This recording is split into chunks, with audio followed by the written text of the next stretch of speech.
Welcome to Gamecock Pod Live. For the next 3 to 4 years, I'll be committed to the University of This is Rodgers again to the 25, 20, 15, 10. Rodgers scores! Jackie Bradley Jr. delivers for the Gamecocks. Lost it up, looking for Kelly. Touchdown! Can you believe it? And South Carolina is sending shockwaves through the SEC. Frederick plays it in at the buzzer. That's a win!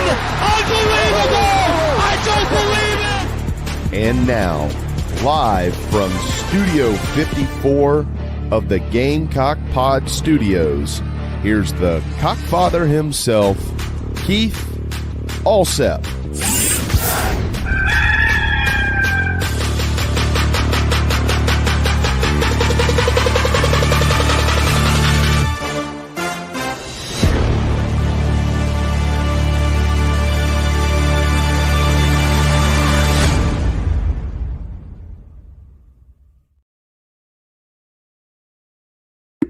All right, everybody, welcome in to a rapid reaction edition to South Carolina's number 2 women taking down Texas, horns down, 68-65. It was not the most beautifully played game. There were not a lot of made baskets. Dawn Staley, well, maybe she was right, maybe she was wrong. She said 66 points wouldn't win a game against Texas. South Carolina won this game because they outshot Texas from behind the three-point line, making 4 of 11. Texas only 1 of 9. South Carolina also got to the free throw line 26 times. Texas only got to the free throw line 13 times. They made 12 of 13. South Carolina missed 6 free throws, and most of them were from people you don't expect to miss free throws. Tania Latson, over 80% free throw shooter, 2 for 4. Tessa Johnson, the leading free throw shooter on the team, just 2 for 4. Joyce Edwards, who had been shooting just 63% from the free throw line, 8 of 9. She came up big tonight, just 3 for 11 from the field. South Carolina puts all 5 starters in double figures. 10 huge points from Raven Johnson. I don't think enough can be said about her play tonight. Defensively, offensively, down the stretch, Dawn Staley went to her 2 straight possessions in a row, and she delivered. She was outstanding. She tied up Madison Booker to get a jump ball and a change of possession. But this game, let's face it, it was marred by turnovers. Most women's games on national television are less than 2 hours. This game was about 2 hours and 25 minutes. And it was not pretty. Texas had 22 turnovers. South Carolina had 20 turnovers. Very uncharacteristic of both teams. I thought South Carolina did a much better job on Rory Harmon in the game. First of all, I thought Texas, their physicality, their ball pressure, their pressure in the backcourt was really trouble for South Carolina most of the night. I think Dawn Staley's probably got to work on the press offense a lot more in practice. Texas was up 20-13 after the first quarter. South Carolina went almost 8 minutes, I think, without a field goal from a stretch. The game, I think, was tied at 12-12, and South Carolina didn't score another field goal until under, I think it was like 7 minutes to go in the first half. But they won the second quarter 19-12. The game was tied at halftime, 32-32. South Carolina came out blazing in the third quarter. They shot 63.6%. They were 7-for-11. The problem was they had 8 turnovers. And a lot by Joyce Edwards. Throwing the ball away. Edwards 4 turnovers in that third quarter, 2 by Tanai Latson on throwaways, and just unforced errors by the Gamecocks in the first quarter. South Carolina had 6 turnovers.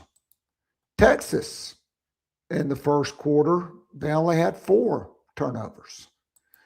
In the second quarter, Texas, though, had 10 turnovers, and a lot of those were on offensive fouls. And Tanai Latson stealing the ball in the second quarter, I thought just made a huge difference. In that second quarter, South Carolina had 9 steals, and I thought Agot McKeer off the bench was really big for the Gamecocks. Joyce Edwards led the team with 14. Tessa Johnson had a very efficient 13 points, but she's kicking herself because she missed 2 free throws. 4 of 5 from the field, 3 of 4 from downtown, 2 of 4 from the free throw line, and she had 4 turnovers. Not the best of nights for the Gamecocks. Tanai Latson, 12 points, 5 for 9, 2 for 4 from the free throw line. The only other player to hit a three-pointer for the Gamecocks was Medina Okot, and that was a 6-0 run by the Gamecocks. If I can get to the play-by-play here of the fourth quarter. Joyce Edwards got an offensive rebound and got fouled. Okay, that put South Carolina up 58-57. Madison Booker comes down and misses. This is with like 4:12 to go. Edwards hits the free throw. Booker misses. South Carolina gets the rebound with 3:32 to go. They left Medina Okot wide open on the wing, and she just stood there, eyed it up, lined it up, and drilled it. It was beautiful. I don't even think it hit the rim. That was I think one of the most critical stretches of the game. That was 6 straight points. South Carolina was down 57-55. All of a sudden, they're up 61-57 with a little over 3.5 minutes to go. Texas called timeout. They ran a play. Jordan Lee got a layup.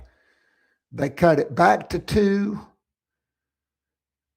Tessa Johnson got fouled. She only made 1 out of 2 free throws. That made the lead 62-59 with 1:59 to go. Booker missed a jump shot. Texas got the rebound. Rory Harmon, she missed a jump shot that was an air ball, and it was a shot clock violation. So South Carolina took over. Raven Johnson backed Rory Harmon down, kind of gave her to Kevin McHale. Okey doke, took her one way, spun around, and laid it in, put the Gamecocks up by 5 with 1:07 to go. Texas called timeout. Booker missed a layup, and Medina Okot just stood there, and she got the rebound and put it right back in. The Gamecocks advanced the ball. They ran it down again for Raven Johnson, and she got into the paint and hit a jump shot over Rory Harmon to put the Gamecocks up by 5. Texas called timeout, advanced the ball. They ran a play where Booker lines up in the lane. She comes up and then spins and pivots. They threw it to her. She took one dribble and laid it in and made it 66-63. South Carolina advanced the ball. And Medina Okot was fouled. She hit 1 out of 2 free throws. The first one looked like it was going to go. It just didn't go. She switched the second one to put South Carolina up 2 possessions with 18 seconds to go. Texas missed.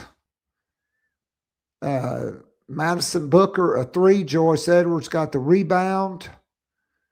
They fouled Edwards. Edwards went 1 for 2 from the line. And the game's getting ready to be over. The second one, Edwards tried to chase. It was out of bounds. It was Texas ball. They had no timeouts remaining.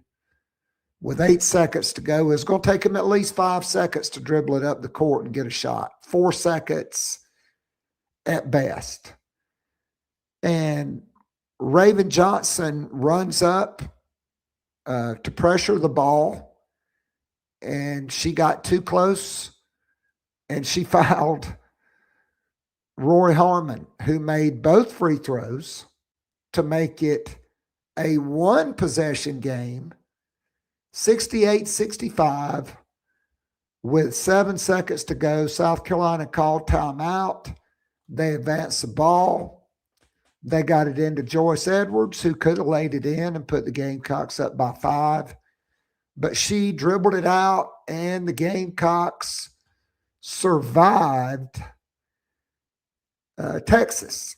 And so now Texas and LSU both have 2 losses in SEC play. South Carolina is unbeaten. South Carolina will have to play at LSU. We know that. It will be on Valentine's Day. I can pull up the rest of the schedule here. Let's look at the SEC women's standings quickly. If I don't get vertigo for scrolling so quickly. All right, so right now, South Carolina is 5-0. Vanderbilt is 5-0. Vanderbilt 18-0. They're still one of the only unbeaten teams in the country. They are number 5 in the country. Tennessee is 4-0. So those are the only 3 unbeaten teams in the league.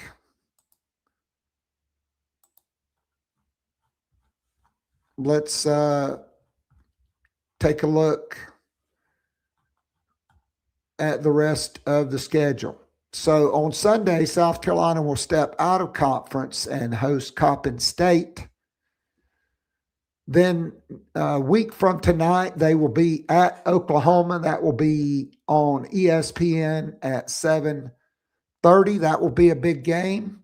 Reagan Beers, Aaliyah Chavez, and company, they love to shoot threes. Then South Carolina will play Vanderbilt.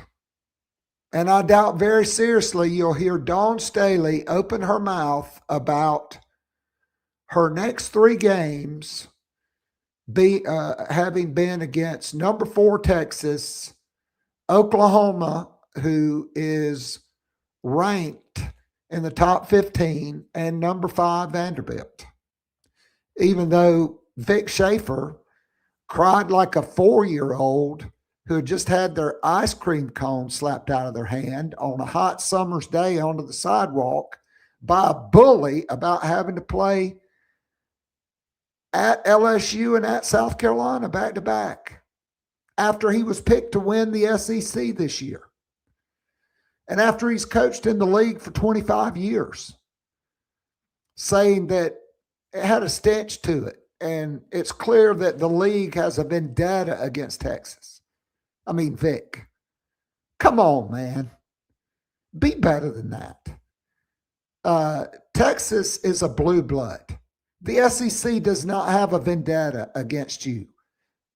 The SEC welcomed Texas and Oklahoma and all of that TV revenue and all of the success of the total sports programs with open arms. That's just the luck of the draw, man. But to go on a 3-minute rant, I think it tells you a lot about Vic Schaefer. If Dawn Staley had done that, she would have been the ridicule of the national sports media, particularly those that lean to the right, that don't agree with her political background or beliefs. Those outkick guys would have just had a field day with that. But you play at Oklahoma, you have Vanderbilt at home, you go to Auburn, you go to Texas A&M, you play Mississippi State at home, you get Tennessee at home, you're at LSU, at Alabama, Ole Miss is at home, Missouri is at home, and you close the season at Kentucky. And Kentucky's pretty good.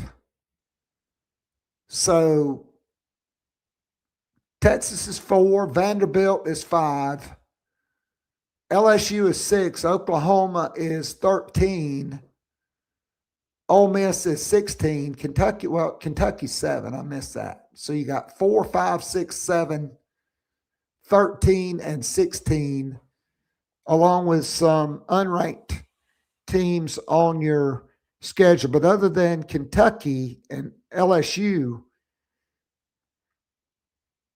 you have it's balanced, I guess. You got to play at Oklahoma, at LSU, and at Kentucky to end the season. You've got Ole Miss at home, and you got Tennessee. at home, and you got Vanderbilt at home. So you have a split. All right, let's go back to the box score. For Texas, Rory Harmon, I really thought she did most of her damage in the first half. She did. She had 12 points on 5 of 6. South Carolina went under the screens, and they gave her the mid-range jump shots, and she made them. So 5 of 6,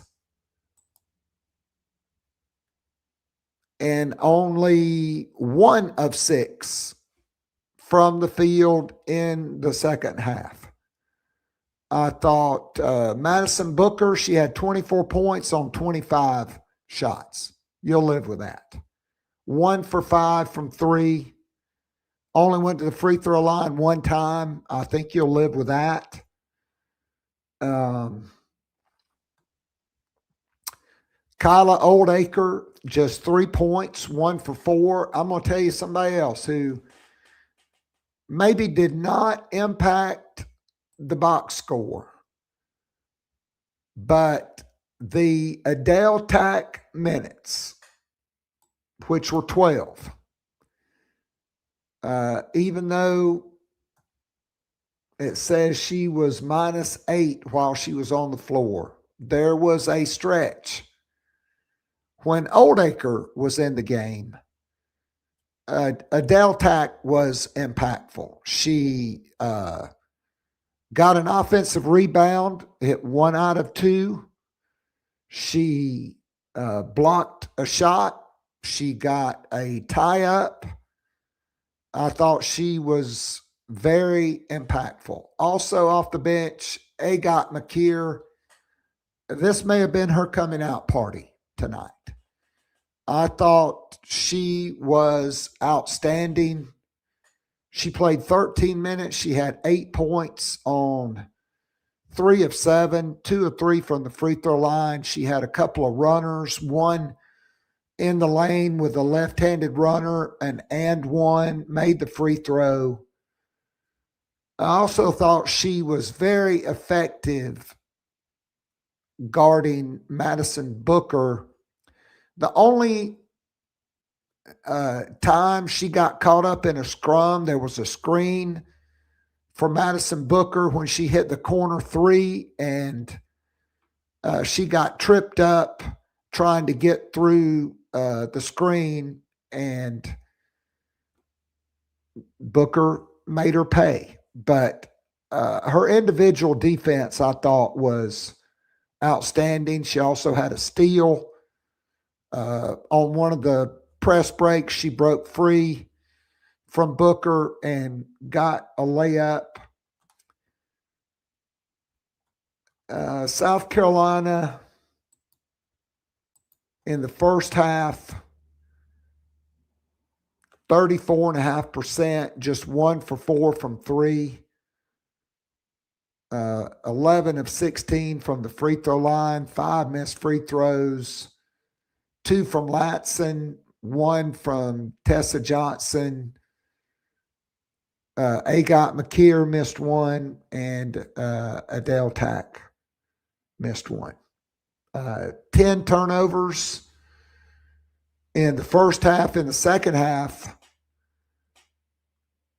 Raven Johnson, 6 of her 10 points.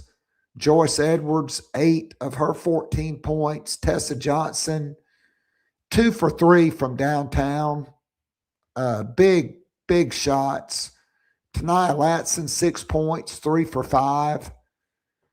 And Agot McKeer, 5 points in the second half. So let's look inside the box score. South Carolina for the game shot 44%. So in that second half, the Gamecocks shot 56.5%, 13 for 23, 3 of 7 from downtown, 7 of 10 from the free throw line. And that was really the difference. When you look at the split box, Texas shoots 43%, South Carolina 44%. Texas had 8 more field goal attempts, 26 for 60. The Gamecocks 23 for 52, but Texas just 1 of 9 from downtown. The Gamecocks 4 of 11, and the Gamecocks outscored Texas by 6 at the free throw line, making 18 for 26. Texas just 12 of 13, 22 turnovers to 20. South Carolina 23 points off of those Texas turnovers. Texas 15 points off turnover, so you're plus 8 off turnover. Texas out-rebounded the Gamecocks 34 to 29. Texas had 4 more offensive rebounds than the Gamecocks. They won the battle of second chance points 13 to 7. Paint points, the Gamecocks won 28-26. And really the huge difference here, fast break points 15 to 4 for the Gamecocks, who now go to 18-1, 5-0 in the SEC. That was South Carolina's 49th consecutive home SEC win. Craig, good evening to you, brother. Sorry, I'm just getting around to your comment. We got a good crowd online, fams. I appreciate y'all listening in. It was also the debut for Alicia, or Allie, as she likes to be called, Turnabees. 2 personal fouls in 5 minutes, and that was it for her. I just think it's going to take some time. Plus, you're not going to be playing Texas. Now, I thought Medina Okot, despite going for 10 points and 4 for 7, just 5 rebounds tonight, 3 turnovers. Up until she made that 3, I thought her presence had shrunk with every quarter. It just seemed like she was completely out of sorts, but she came up big, making maybe the biggest shot of the night to put the Gamecocks up and give them their biggest lead at 4 after Joyce Edwards put the Gamecocks on top with the 3-point, old-fashioned 3-point play. She swishes one from the left wing, and I think it's just a matter of time for her. You can see the talent. This team is so talented, but they just aren't clicking on all cylinders just yet. You got to figure out the minutes between Agot, McKeer, and Maddie McDaniel, I think. Mouse did not have her best game. 0 for 3. Did not turn the ball over. Had a rebound. Had a foul. That was it. I think we're going to see Agot McKeer, Gotti, as they call her, begin to emerge as that first perimeter player off the bench. She, I think, benefits from having been in the starting lineup. She can handle the ball. You can play Tessa at point. You can put Latson at point. McKeer can run the point when Raven is not in the game. But I just think by March, this is going to be a completely different team. They're going to be more comfortable playing together. Medina Okad is going to have a lot more games and a lot more experience under her belt, and the game is going to continue to slow down for her. And when it does, that's going to mean trouble, because I think she can be more dominant than Aaliyah Boston was. Now, it may not be this year. It may not be until the NCAA tournament. It may not be until next year if she's granted a year of eligibility, which there's a high degree of confidence that there will be.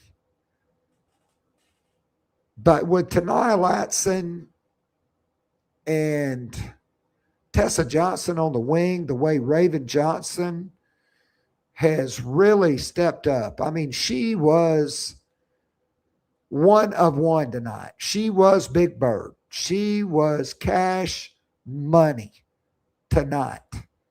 Outside of the biggest blunder of the game, committing that dead ball foul with 7 seconds to go. Texas, the game would have been over. It would have been over. But the Gamecocks won anyway. Joyce Edwards, she struggled from the field, but she fought on the boards. She had 8 rebounds. She got to the free throw line 9 times, and she hit 8 out of 9. I thought that was really big. 3 offensive rebounds for Joyce out of her 8 rebounds tonight.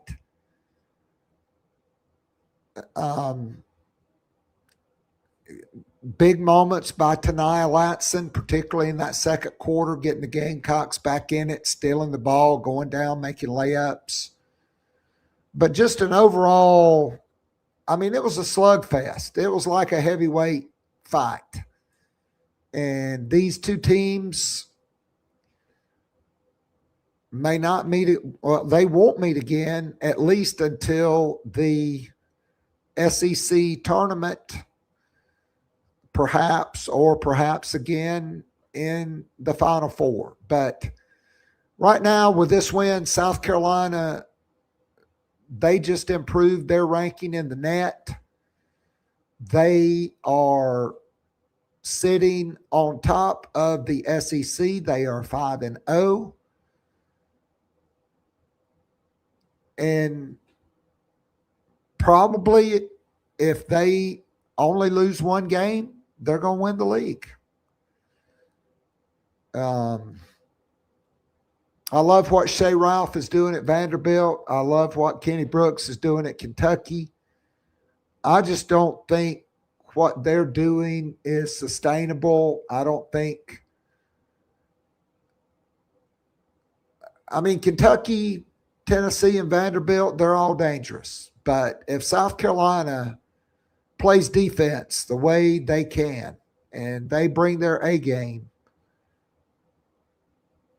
I don't see them losing to those teams. But you don't, the games are not played on paper.